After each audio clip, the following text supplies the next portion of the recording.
Hello, we have Loretta here, and Loretta has had quite an experience.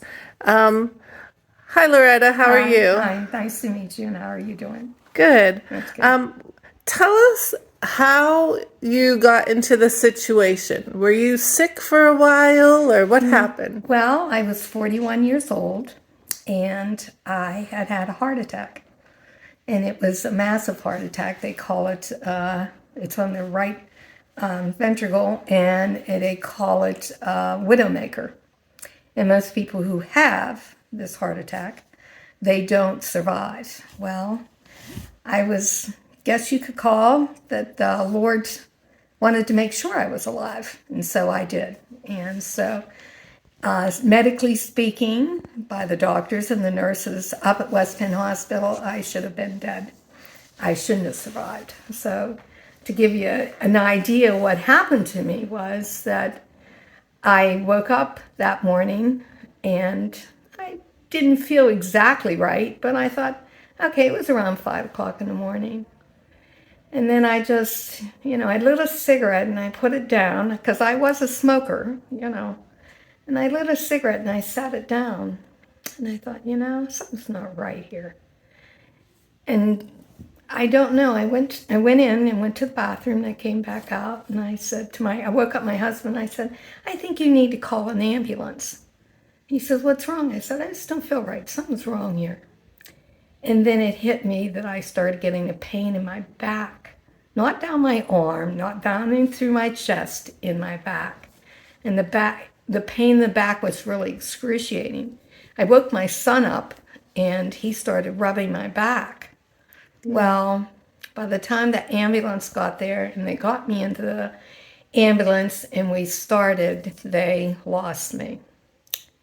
And between there into the hospital, I guess you could say, they lost me like 2 or 3 times and had to resuscitate me.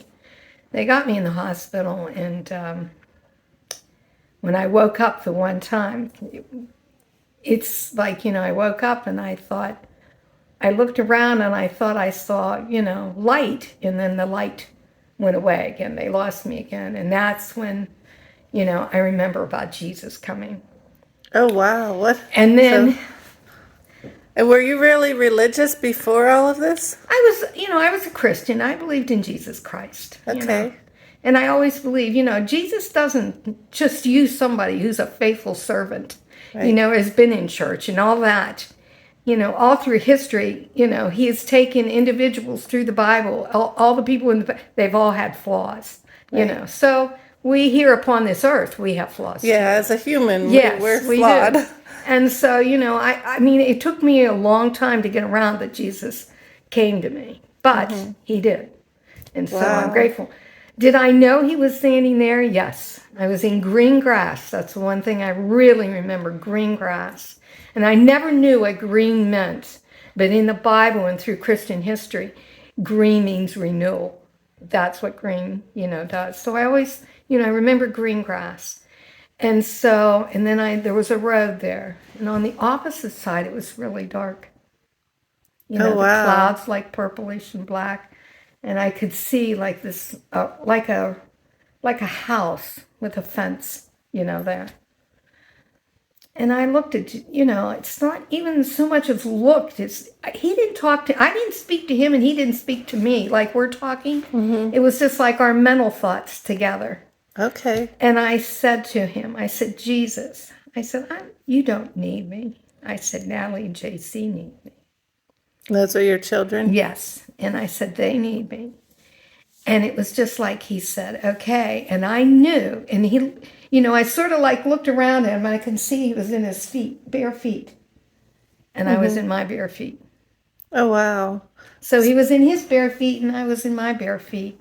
And then when I looked across through the road, and I knew if I took a step on that road that I wouldn't have been there with him. And I repeated myself again and I said, Jesus, you don't need me. JC and Natalie need me. I need to go back. Well, just then when I said I need to go back, that's when I felt the defibrillator hit me. And it just, oh, you know? Wow. And it just like hit my chest. Well, in that time, when I say the doctors say I didn't survive, wouldn't survive, I shouldn't have survived, they had to resuscitate me 12 times. 12 12 times. times. My chest looked like an Olympic rings. Plus, they gave me that TPA, thinning Right. blood down. And of course, I hemorrhaged, Wow. and I had that to contend with. So how long do you think you were on the other side? That I can't say. There's no There's time? no time. There's no limit. There's no nothing. Were there And other people there? No, just him and I were there. How did you know it was Jesus? I just knew. What I did he didn't look have like? to. I didn't have. Pardon me. What did he look like? I didn't have to. He didn't look at me, and I didn't look at him. All I saw was our feet, just his feet and my feet. That's it. But I knew it was him. I didn't have to. You know what I'm saying? I knew he was standing beside me, and it's just like I was looking at when he was standing beside me. I was looking across that road, and I was saying, and that didn't make me feel good. Looking across the other side, I knew that was a not good side. To go over there. I knew that was not to go over there. It was not, I always say in life, you have a road to travel where you stay down the straight and narrow. That would be like Christ. If we just go to the right, we strive to be Christ. If we go to the left, we're in Satan's hands. Do you felt like if you stayed, you had a choice to go right or left? Or do you feel like if you stayed, you would have had to go to the darker side? No, how do I want to say that? Repeat that again so I get this right before I answer. Do you feel like you had a choice to go to the green grass or the darker side? Yes, I did have a choice, but I knew if I'd stepped over. Because there was that pause when I was, when I told you, there was when I said, you don't need me, JC and Natalie do. And then there was that pause, and when I looked across the road, and I saw what was there, and I didn't like what was there. I knew it was wrong. It wasn't there where I wanted to be. Were you headed that way? No. Okay. I don't think so.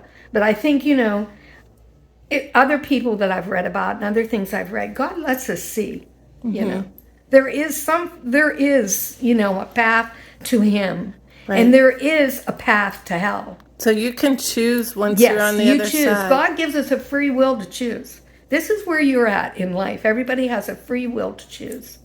God protects those who don't know. And he knows. So many people always worried about, somebody who's, I don't mean to upset you or anything, committed suicide. But God knows those who are sick and those who aren't.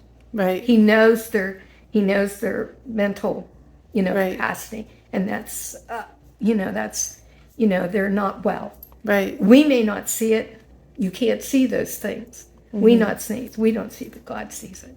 Did you feel like there was what people call an examination of conscience? Did you see your life flash before your eyes? No, I didn't have to see any of that. I just knew. I knew if I asked, this may give you this may tell you where where my heart was at the time when that happened. I knew if I asked Jesus to let me stay, he'd let me stay. I knew it without a doubt, without anything, because I know if it was time for me to go, I would have gone. How old were your children? My daughter was 16 and my son was 20. Yeah, very impressionable ages. Yes, and they wouldn't have, it was really hard on them. And, the other part of it, too, is when, they decided that I was going to West Penn Hospital, so they were going to life flight me. And so when they life flighted me, they told my family, don't even leave the hospital until you can't even see the helicopter because we don't know if she's going to make it. Wow. This is the part that stays with me. Not so much the other part with Christ, knowing I knew he was there. But the other part is just, it sometimes brings me to an emotion that a lot of people don't know. Sure. And so when they got me in the helicopter and they got me, situated and they started to leave, then they lost me again. That I remember, and I never heard anybody say this till there was it's like this bright, peaceful light that surrounds you. Wow. And it's a light that it just holds you. It's so comforting. It's so easy. It's just so you could just drift right in, You don't have no, let me, yeah, okay, I'm right there with you, in the light. And I knew the light was Jesus. Didn't have to think twice about it, didn't have to do. And I knew he was. And you weren't tempted to just let go and go to with What, him? the only thing I can tell you is because of how I felt, I knew the light came around me and surrounded me and held me. They got me to West Penn. Wow. And Dr. Lynn said, they said she isn't going to make it. Dr. Lynn said, we got to try. She's had one heck of a, time. So were you above your body? Did you at any point see your body or see the ambulance? Nothing. No? No, well, I'll take the ambulance. I'll take that back. Okay. I do remember seeing that inside of the ambulance and that. Were you still alive or were you out of your body? I was still alive, but I don't know. I can't remember waking up and seeing it, but I know it was there. Okay. Do you know what I'm saying? Yeah. So if I was out of my body and there's things that I didn't, I have, tried to analyze this and analyze it and analyze it. And there's no way you can. And like I was telling you about the light, I've never heard anybody else talk about the light except for this one lady who had cancer and she was on Oprah Winfrey and she had a near-death experience. And she talked about the light. And that light is, there's no words to describe that light, only that that light takes you in its arms and it is so peaceful and so comforting. It's just full of love. That's all it is. And it's hard for me to even give you the adjectives that does it justice, to say about the light. But I know in my heart, like my husband just passed away. I know that light was there. And when my mother passed away, I knew the light was there. Anybody that my sister just passed away, I knew the light was there. I mean, I knew. And my one sister, I always tell them, anybody, my loved ones that I'm close to, that I'm able to be there with them, I said, just go toward the light. Go toward the light. Because the light is Jesus. I know it. There's no qualm in my mind, nothing, Nobody can't tell me anything different. You can stand. So you're looking forward to returning someday? Yes, I am. I'm not afraid at all. How do I want to say this? I'm still not ready yet because of my kids. And God has a purpose for me. And I always say, if I can just bring one person to Christ, that's why I'm here. Well, that's why we're here today. Because to share that he's real. Oh, he is real. There's no denying it. I mean, I know a lot of people don't know me. You don't know me. Not other people won't know me. But I love the Lord with all my heart. Am I a good servant? No. We all aren't. We do things that wrong, and then I got to say, oh, God, where was my head? We're not perfect. We're not perfect. But did your life change after you came back because of your experience? I'd say so. How were you different? I was more patient, I think. I'm more alert of other people's dilemmas and feelings than you just, oh, I wouldn't do that. But no, you don't walk in their shoes. You don't know their trials and tribulations they're having. You don't know how they're feeling. I had a friend that she had, she had a mental problem. And, I was always so afraid that she would, take her life. And I went to my cousin Rick, he's a pastor.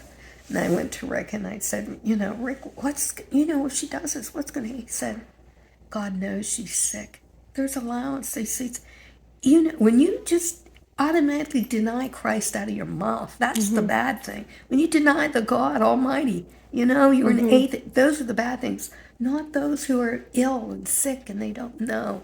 They don't know. They can't mentally, they have a problem. Right. And God knows. We may not see that. So I try to see that. See, and, I just said, we try to strive to be like, and that's what we're supposed to do. We'll never be like Christ, but we have to strive to be there. So I think I had more patience, more knowing of people, and especially, in the beginning, it was just like, what did he do that for? Why did he choose me? Right. And then it took me a long time, but after a while, I thought, well, why couldn't he choose me if he wanted to? Did you share it with many people right when it happened? Not a whole lot of people, but I will tell you, though, when I was up at West Penn Hospital and I was in the cardiac unit now, the one thing I did, because I was in all these, they had everything in me, all kinds of tubes and ventilator, I was on all this stuff. And all I could do was write. And the first thing out of the nurses and that were there, they wanted to know, did you see anything? How they ask you, did you have anything that you saw? Or, they want to know. They probably hear it a lot. They wanted to know if you had a near-death experience. Yeah. And I said yes. Wow. And that is like they take very good care of you. I'm sure all cardiac units do and everything. But that's something they wanted to know. The one thing I can remember is, and that's, I forgot to tell you that, you might want to put this back. But when I was in the hospital before they transferred me to West Penn, I used to think, who asked me that? But now I do think it was a nurse. A nurse came and whispered in my ear. And I do believe it was her. But I believe she was, I believe God puts his angels here. Right. And I remember before they transported me, and that was after, my first visit with Jesus. Because I say that light is Christ, nobody else. And when I went to, before they transferred me, she came and whispered to me, she said, do you believe in Jesus Christ? And I thought, what a dumb thing to ask me. Yeah. I said, because I couldn't talk. I had, it was all this stuff, but I remember that. That's another thing. So, I do believe she was a nurse now, but she was my angel because God knows our heart. Jesus knows our heart, but we also have to say it among men. Right. Do we believe? Yes. So tell me about what heaven looked like, or what the place you were at looked like. The place I looked at, the place that I was at with the green grass. I've had, anytime I dream, I'll tell you, when my father passed away, it was like 4 months later, I dreamed of my father. I don't know whether it was a dream or not, because when I woke up, I felt somebody was in my room. Wow. Okay. And I was, I was worried about my dad, if he was okay. And I said, and this dream contained my dad, and my dad was a farmer. And there he was in this fence, and there was a hill up over, It was like a fence we went down home with the crisscrossed, fence like it was, where they did the, like, crisscross type. Right. And, back in the old days, that's what they had back down there. And anyways, I can remember being there, and I said, Daddy, are you okay? And he just looked at me, never said a word. He just looked at me and smiled. And he turned his head, I can remember, and he turned his head, and he looked up on top of this hill, and there was Christ. Wow. Jesus Christ. I could see the holes in his hand. He was dressed in white. His feet again. I could see the feet again, with the, there, the holes there. And I can remember, and I just looked at in this, it was just so awesome and beautiful. And then I just looked back at my dad looked back at me, and I smiled, and I woke up and I felt somebody was in my room, and I looked around, got up and moved around the house. Never had any, but what did I have? Green grass again. How long after your dad had passed was that? Probably about 3 or 4 months after he passed away. I was so worried if he was okay. Mm-hmm. And I held that for me. I didn't tell anybody in my family. I kept that to me for a very, very long time. My mother was quite upset because I didn't tell her. Mm-hmm. But I didn't want people to think I was wacko or anything, Because, no, that was a dream, But no, it wasn't. I really do. God sends us angels. God speaks to us. And I believe that, he lets those we worry about come back. Now, when you saw Jesus' feet and your feet, did they have the nail holes in them? Yes. Yeah. Wow. I don't know whether I can say it was a hole, but I remember the spots. Mm-hmm. Do you know what I'm saying? The spot. So I can't say whether I can say, I don't want to be untruthful about that or anything, but it was like a dark spot. Okay. So it could have been, Right. But, as I was telling you about the green grass, when I was saying about that, I knew this side I was on was perfect. That side, if I stepped on that road and got past that line, because the road was like a road and there was a line down the middle of the road, I knew if I stepped over that line, I would have been lost.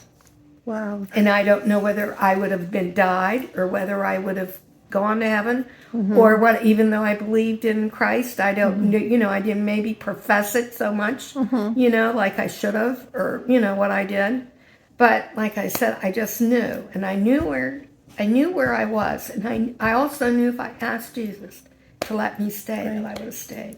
Now, the side with the green grass, what else was there besides grass? Just him and I. Okay, light. So it was it was a closure, and it was lighter on that side. The other side, I told you, it had the darkness. Because, I was facing toward the darkness. Okay. Not so much the light, because the light was there with me. I didn't have to have, show me that light, because Christ is the light. Right. So I knew he was there with me. So that's, you know what I'm saying? So that was just normal to me. Right. It was just normal. You get this normality where you think it's just, plain, and it's plain and simple, and that's what it is. We as adults we as people make it hard, but it's just as simple. Right. It's a simple gift that's given to us, and it's so simple that, we don't have enough brains to choose. So Now, were the colors different than the colors here? On the darkness, it was like a black and a purplish sky, and with streaks of yellow in it. Nothing that you would want to go to. Right. The building was dismal. Building was dismal. The fence around it was dismal. Did you recognize it as any? Nothing in particular. No. No, nothing in particular. I had a friend of mine. She passed away. Her husband passed away. And we we always, we're very good friends in church.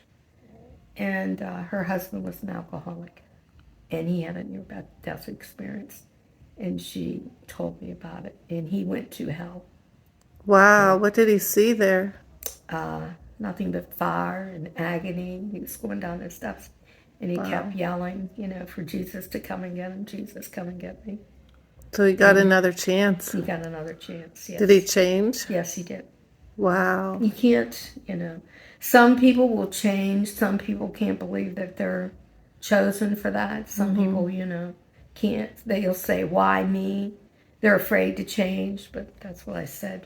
Once God has you, he never lets you go. Right. You got to denounce him just like that. Yeah. Once he has you, never let you go. So when you were put back into your body, did you feel yourself going into your body? That's what I said, when they put the defibrillator on me, and I just, it went down on me. That's the only time I felt that defibrillator is when I went back.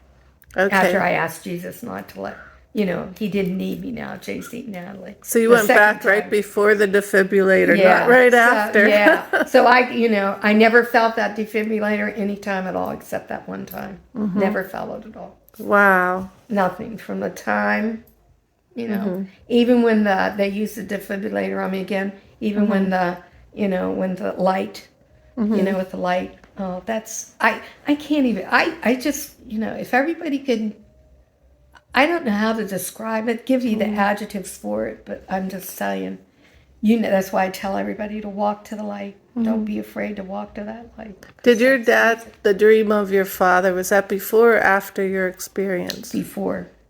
Okay, so you recognized. Yeah, my dad he had a massive heart attack when he was 49. Okay. So he had heart disease, I had heart disease. And so I was 41 on September 11th. 9/11 is when I had my heart attack. And my birthday was October 11th. Wow. So, it's 1 month. I was almost 42. But I remember it. And matter of fact, I had the heart attack. I was at my son's football game.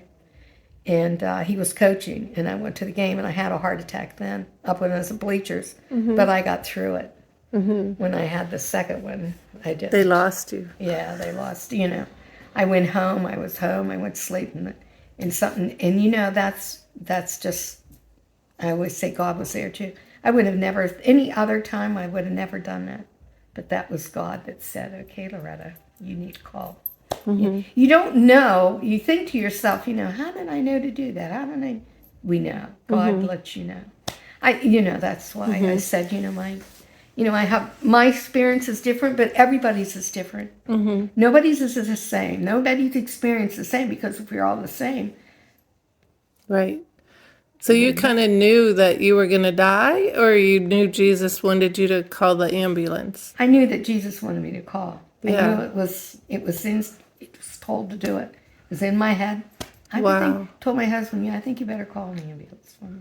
They all jumped up out of bed. They didn't. Right. Wow. Yeah. Any closing thoughts or anything else that you... I just, for those people who watch this today, I want you to know there is a Jesus Christ. And he gives it to us, a free gift. It's a free gift. Take the gift. It's given to you. You have nothing you pay for, nothing you do. Just open your heart and let him walk in. That's all you have to do. And if you've done wrong in life and hasn't been perfect, like Pastor Rick, my cousin Pastor Rick said, it doesn't matter 3 seconds before you die. So we ran out of storage, but Loretta said, when you get to the other side, you have a choice that you make. You can choose Jesus Christ and eternal life, or you can choose eternal death. Thank you, Loretta.